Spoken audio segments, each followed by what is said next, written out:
Peace and love, peace and love. I hope this video finds you with sunshine, lollipops, and rainbows in your heart. Today, we're going to talk about the Buddhist Eightfold Path and how it could support you in your addiction recovery and maybe even replace traditional 12-step recovery. And let me know what you think. Is that even possible? And this is what the co-founder of Alcoholics Anonymous, Dr. Bob, had to say on the topic. Consider the 8-part program laid down in Buddhism.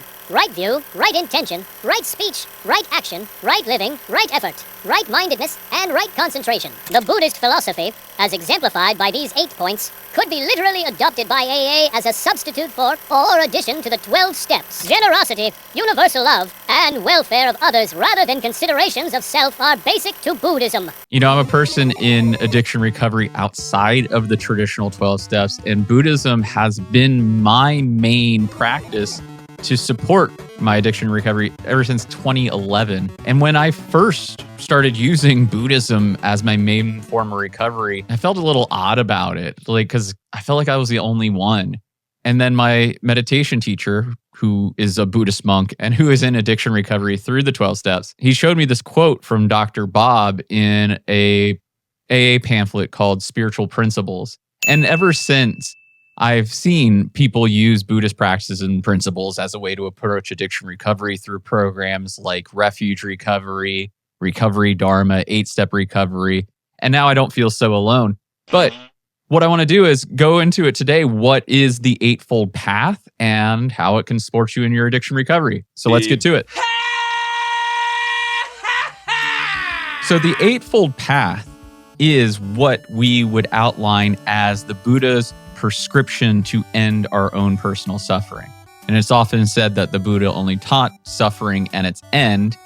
And this is what the Buddha outlined as the path to end suffering. So there's 8 parts in this. There's right view, right intention, right speech, right action, right livelihood, right effort, right mindfulness, and right concentration. And each of these factors are divided up into 3 baskets. Right view and right intention are in the wisdom basket. Right speech, right action, right livelihood are in the ethical baskets. And right effort, right mindfulness, and right concentration are in the meditation basket. And so rather than this being a step program where you do step 1, right view, check.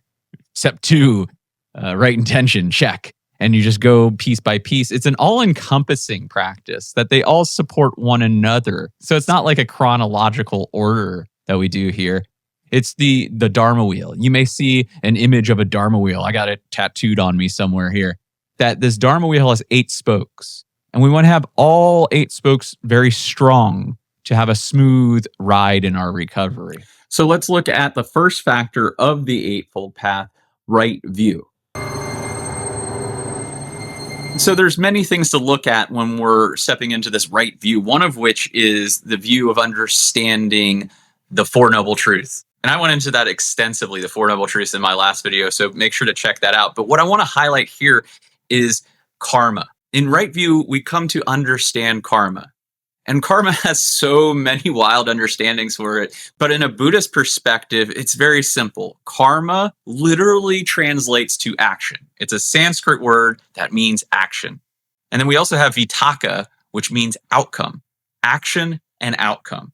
And that's what we understand. All of our actions have outcomes. That we don't get away with shit. And all of our actions that have outcomes are perpetuated through habit. It's very simple. You get better at whatever you practice. And so, especially early in recovery, it's really fucking hard. But when we understand karma, we'll understand it'll get easier as we go. And we'll develop that skill of karma, of setting aside those harmful substances and behaviors that aren't serving us. But we also look at not only the habits of our behaviors of our addictions, but we also look at the habits of our minds, which leads me to the second factor of the Eightfold Path, right intention. Damn! And so oftentimes this word intention is synonymous with the word goal, but not here. Intention is really a mindfulness practice. It's the intention of our minds. How are we meeting this moment? Are we meeting this moment with the intention of hate, of greed, of craving? Or are we meeting this moment with the intention of kindness, compassion, and renunciation. And so those are the three right intentions: kindness, compassion, renunciation. And so in every behavior, we want to make sure we're doing it with a mind of kindness, compassion, or renunciation, because that leads me to the next factors of this Eightfold Path: right speech, right action, and right livelihood. These ethical practices.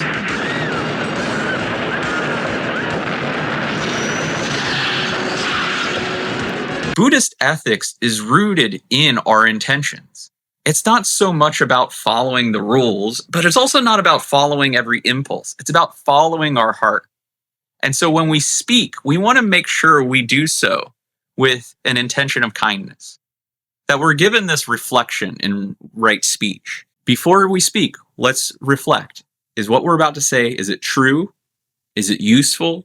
Is it timely? And is it kind?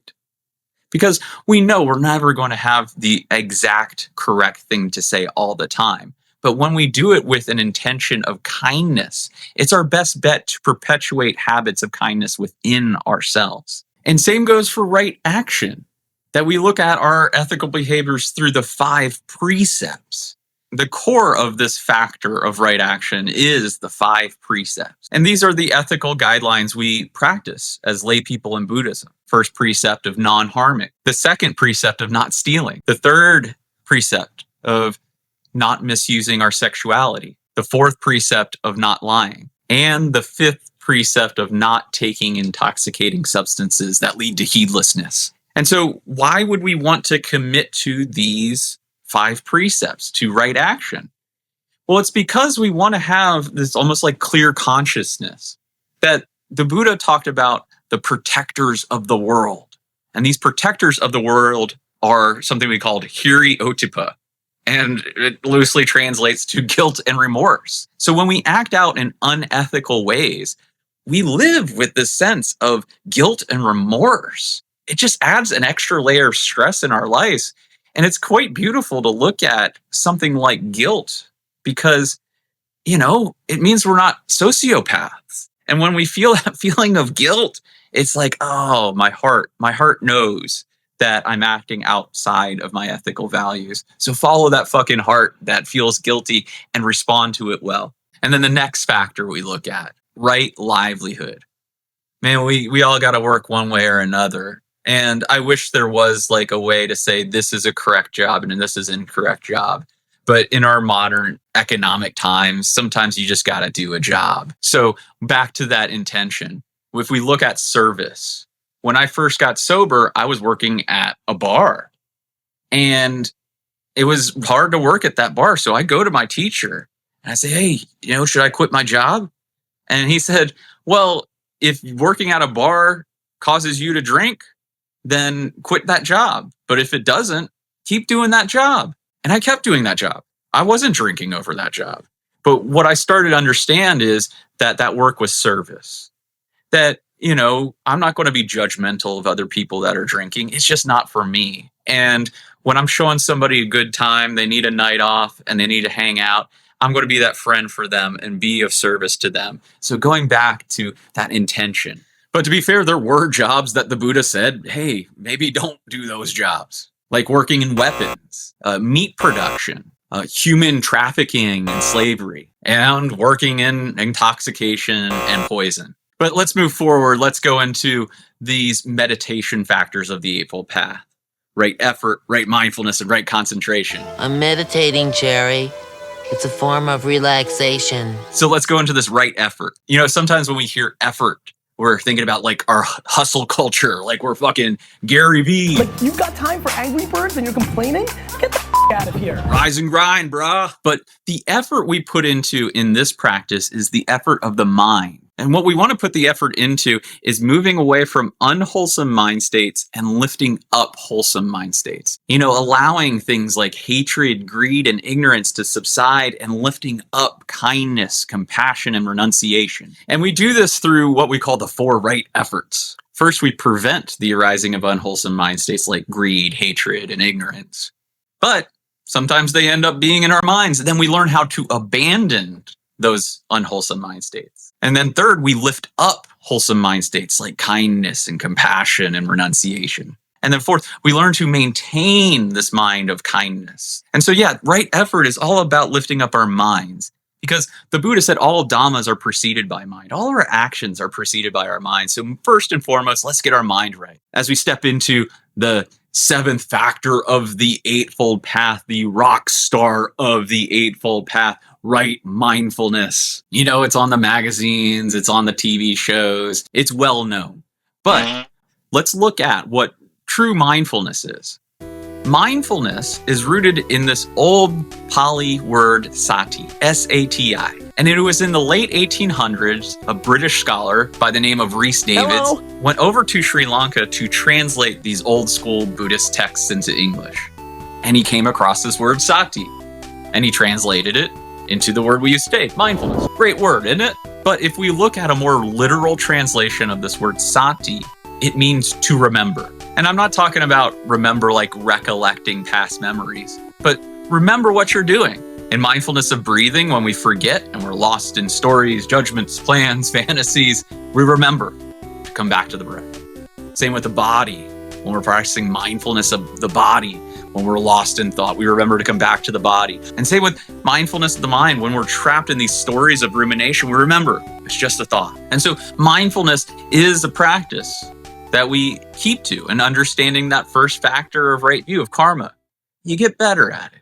The more you do it, the more you come back to the breath, the more that'll be a habit you'll be used to. And that shows us this eighth factor of the Eightfold Path, right concentration.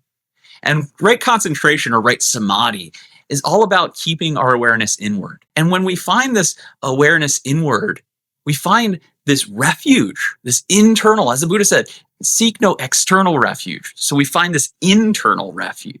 And when we find this internal sense of well-being, it isn't so addicted to the outside world. And one of my teachers would say, when you find a sense of well-being that isn't reliant on the world can't take it away from you. And this is where our true cultivation is. When we're just trying to find a place to feel okay, when we're trapped in those addictions of the outside world, we can stop and look inward and rest our awareness inward. And that's really what this word Buddha means. It's this like awakeness that's within us. And we forget and we get trapped and addicted to the outside world. But just pause and come back and find this internal refuge through right concentration. All right. I just dropped a whole hell of a lot of stuff on you through this Eightfold Path, but I just wanted to offer up an overview. And in videos to come, I'll go through one by one each one and make sure to clear it up for you if you have any questions. But if you do have any questions, leave in the comments. And please like and subscribe. It will help share the Dharma in this otherwise completely fucked world. And I appreciate you checking this out. Peace and love.